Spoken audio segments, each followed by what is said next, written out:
Hi guys, Mayflom here, and I've been getting a lot of questions actually on Instagram because people keep seeing my Zig Clean Color real brush pens and asking how do I like them, do I think they're great, this, that, and the other thing. They are great, but they're not better than anything else. And in this video, I'm just going to explain real quick about these. Also, just kind of my, in general, how I use watercolor, what I use. So first and foremost, the most important thing, use a good watercolor paper. I usually get the Strathmore watercolor paper that's cold press and is super, super heavy, like 140 pounds heavy. I like to do that because I like to play as much as I want, and with this paper, no matter how much color blending I do, no matter how much messing around I do, it's not going to warp. And then if I cut stuff out, it's going to stay really, really nice and work really well on whatever project I might be working on. So that's item number one. And if you're wondering, like, well, May, what's the difference? Okay, this is Nina 110-pound cardstock. Beautiful cardstock. Love this stuff. However, and actually on this stuff, if I was going to be doing like, say I was going to be stamping in distress and like blending it out and then just stamping, it would be fine. It is not fine if I'm trying to blend colors. If I'm trying to blend colors, what's going to happen, and this, by the way, this was just an experiment, so I'm not worried about it. If I'm trying to blend colors on this stuff, it is not going to work well at all. In fact, it's amazing. It's shockingly amazing.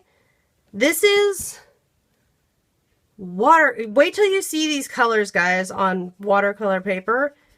It will almost not bleed. So I suppose, in theory, if you're using watercolor-ish techniques that you do, say you're blending off the paper or you're just stamping directly on, if you're scrapbooking, you might want to use this stuff just because it won't really bleed. So if it ever, I mean, it bleeds very minimally and the paper's like puffing up where I've been applying water.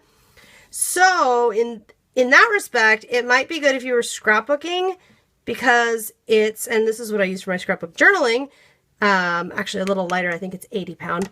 But anyhow, might be really good because it's very minimal how much blending and bleeding it'll do if it got wet.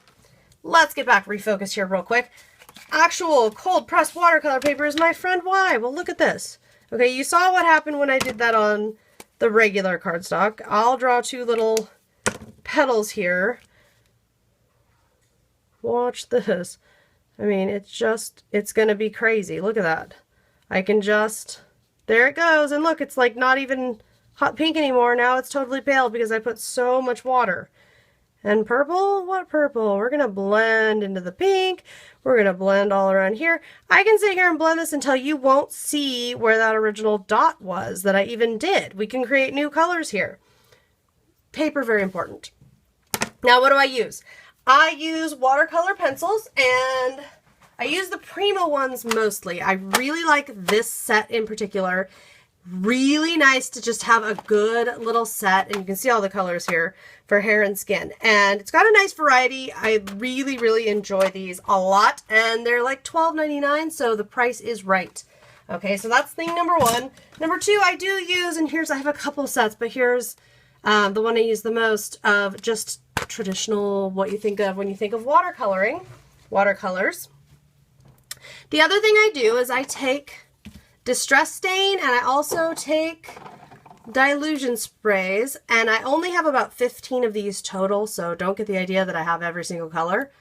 The ones I really like and use a lot, and I pour them into an empty water brush. Not adding water, not adding anything else. You're just pouring it into an empty water brush. And that's what you've been seeing me use here. That's what I use the absolute most. You got the brush tip, you got the color, the fluid color medium, and it acts as watercolor. We can blend it. We can, you know, it reacts really strongly with water. You can do really cool stuff. There's just one downside. You know, these pens are like, the water brushes themselves are like, what, $8-10 a piece. You have to buy the mist, you know, you have to put it all together. The upside, yes, it's expensive, but this is refillable. There are some of these colors, like this green one, that's only about a third full. Mowed Lawn, this is like its third or fourth fill, okay? So I can fill these and fill these and fill these. It also removes any need for distress markers because I'm having distress in a different kind of marker form. So there's a lot of really good things to say about those. However, if you don't have any of those and you like the kind of stuff I do and you want to do it on your own, you're going to want to check out the Zig Clean Color, because essentially, and really guys, the reason you haven't seen me make a huge fuss about these, even though they've been in my stash for a couple months now, and by the way, I found them because Amazon suggested them to me. Darn you, Amazon, for thinking you know what I like. So the only thing I don't like about these compared to mine is, you see how there's like little spots where the white paper shows through? I will never have that, and that's a bad color to pick because it's not bold enough. I will never ever have that with my homemade ones because they're super juicy. These are just a little more dry. And it's not a bad thing at all. That's just how they are. You have to go a little slower, you know, and you have to be a little more aware that they're going to take a little longer to really fill color. They do blend with each other.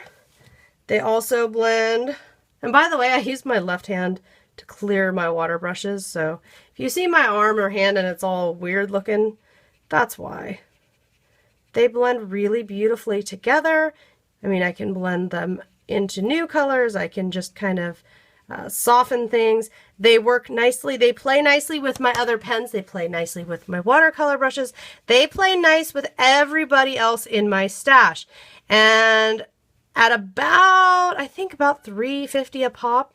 I don't remember what the breakdown was exactly, but at about $3.50 a pop, if you're looking for initial investment, a 24 or a 36 pack of these is going to be your best bet.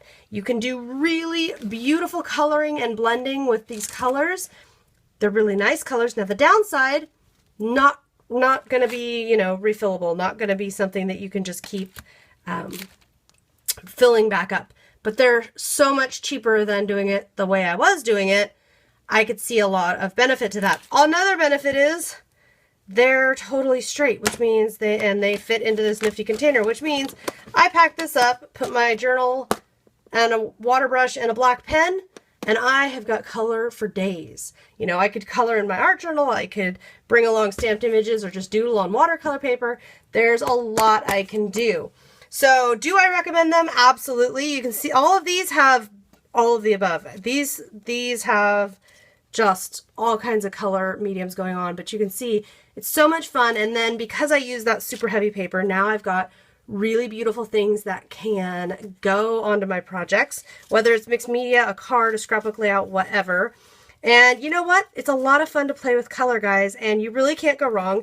The worst thing that happens is you just hate it and you just sit here and blend out and dab with your paper towel until you get it light enough. Although I will say the Zig pens, whatever their formulation, you can see that dark color. You can still see those squiggles through. So you can't get quite, you can't always get it quite to go all the way away, but you can definitely fade it way out and have some wiggle room to play with. If you're stamping, I definitely recommend either archival ink or just a waterproof ink is what you're going to want to use, whether it's a pen or ink pad or whatnot. All right, guys, that's it from me for today. If you have any questions, if there's any of my techniques or anything you want to see, requests, etc., be sure to let me know in the comments. I'll see you next time.